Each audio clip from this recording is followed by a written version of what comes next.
Eto nga pala si Pila, ang alaga naming unggoy deto sa Quezon, ang best friend ng alaga naming aso na si Brownie. Lagi silang magkasama kahit saan magpunta si Brownie. Si Brownie ang kumupkup kay Fila nung bata siya. Lagi siyang dinadalhan ng pagkain nito sa tuwing dadalaw si Brownie sa tabing ilog.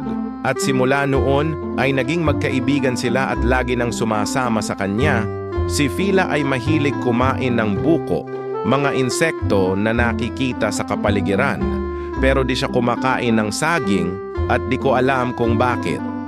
Zrenya na silang magkatabi matulog at sa tuwing gigising si Fila sa umaga ay yayayain niya si Brownie na pumunta sa ilog para makahanap ng pagkain si Fila. At bilang kapalit minsan, si Fila nangangapit bahay para huminigi ng tira-tirang ulam para maibigay niya kay Brownie. O diba ang sweet nilang mag-best friend? Please comment, like, and share. Salamat sa panonood.